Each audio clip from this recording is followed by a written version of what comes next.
আমি আজকে পালং শাক দিয়ে ডিম রান্না করব।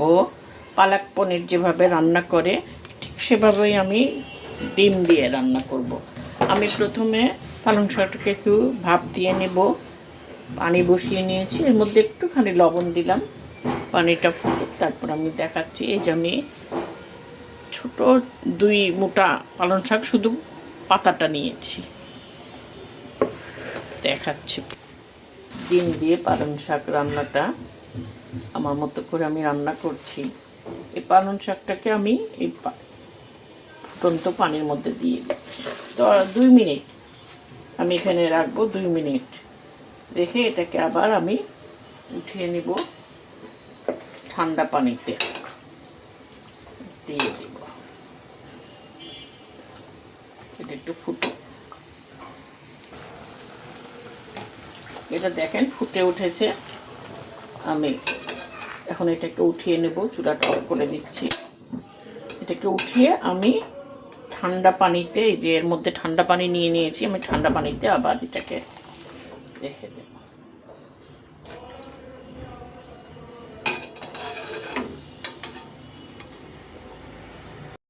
এখন আমি এটাকে ব্লেন্ডারে পিষে নেব।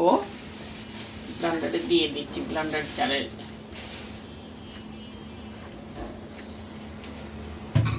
একটু পিষে নেই এটাকে। এখন আমি একটু বাদাম, চীনা বাদাম নিয়েছি 2 মুঠা। এই চীনা বাদামটাকেও আমি একটু ব্লেন্ডারে দিয়ে পিষে নিচ্ছি। এর সাথে 2টা ছোট ছোট টমেটো নিয়েছি এবং এটাও আমি পিষে নিচ্ছি। আমি 4টে ডিম সিদ্ধ করে নিয়েছি। এটাকে আমি এখন এভাবে মাঝখান থেকে এভাবে একটু কেটে নিচ্ছি, হাফ।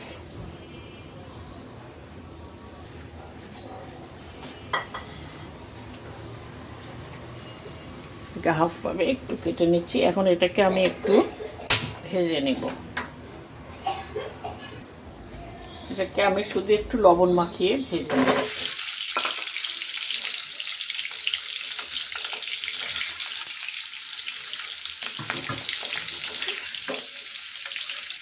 হালকা করে ভেজে নেব, কারণ বেশি ভাজলে এগুলি শক্ত হয়ে যায় ডিমটা, এজন্য আমি আর ভাজবো না। হালকা করে ফ্রাই বসিয়ে নিলাম।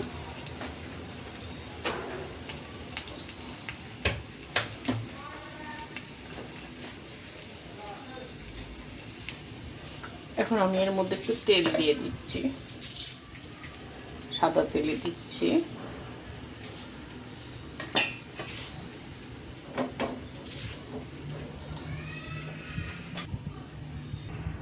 তেলটা গরম হলে আমি অল্প একটু জিরা ফোড়ন দিচ্ছি।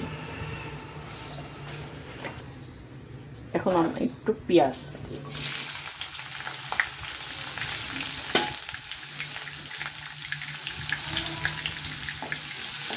পেঁয়াজটা লাল হোক। পেঁয়াজটা প্রায় লাল লাল হয়ে গেছে। এখন একটু পানি দিচ্ছি আমি এর মধ্যে।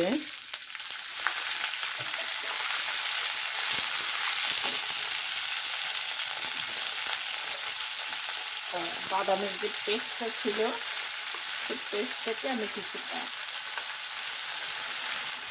পেস্টটা আমি দিচ্ছি।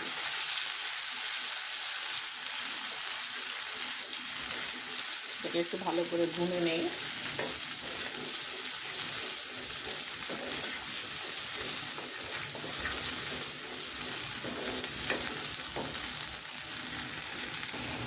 এটা ভুনা হয়ে গেছে, দেখেন তেল বেরিয়ে গেছে। এখন আমি এখানে সামান্য একটু হলুদ দিব, একেবারে সামান্য,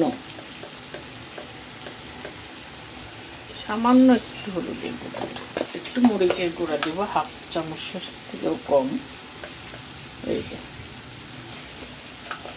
একটুখানি ধনের গুঁড়া দিই,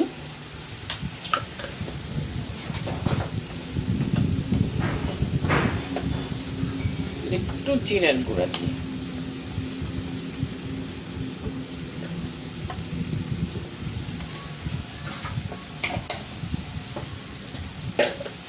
একটু লবণ দিচ্ছি। এটাকে আমি ভালো মতো কষিয়ে নিচ্ছি আবার।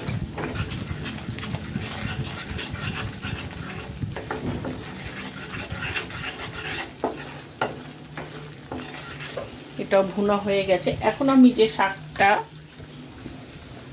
ব্লেন্ডারে পিষেছিলাম সেই শাকটা দিয়ে দিচ্ছি, পালং শাকটা।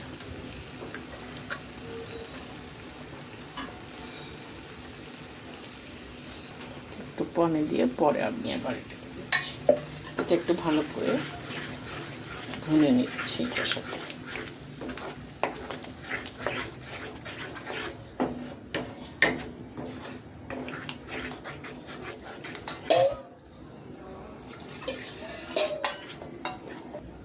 একটু ভুনে নেই আগে। ব্লেন্ডারটা ধুয়ে আমি পানিটা একটু দিয়ে দিচ্ছি। এখন এটাকে ভালো করে আবার একটু ভুনে নেই। এটা চুলাটা আস্তে রেখে এটাকে একটু ভুনতে হবে, কারণ এটা ছিটে আসতে পারে গায়ে। এই জন্য আমি ঢাকনাটা অর্ধেকটা এভাবে দিয়ে রেখেছি, যাতে গায়ে ছিটে না আসে। ভালো করে ভুনে নেই।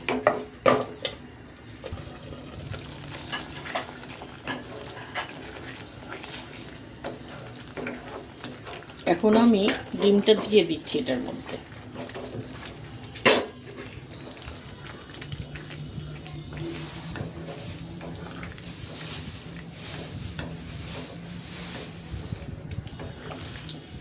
অনেক সময় বাচ্চারা শাকটা খেতে চায় না, এভাবে আমরা পালক পনির রান্না করি। সেটার পরিবর্তে আজকে ডিম রান্না করলাম। কিছু সময় চুলায় থাকেই পাবে। তো আর একটু ভুনা হোক।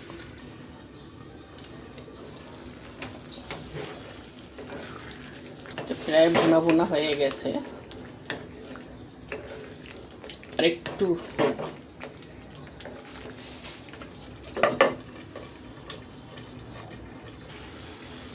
এটা আমার কমপ্লিট হয়ে গেছে। দেখেন তেল উঠে গেছে সুন্দর মতো।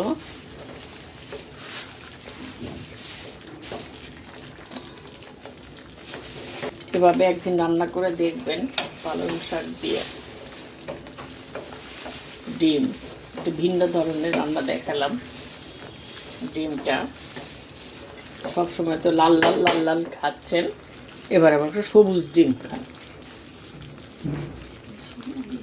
ঠিক আছে, আপনারা পছন্দ হলে লাইক দিবেন, শেয়ার করবেন।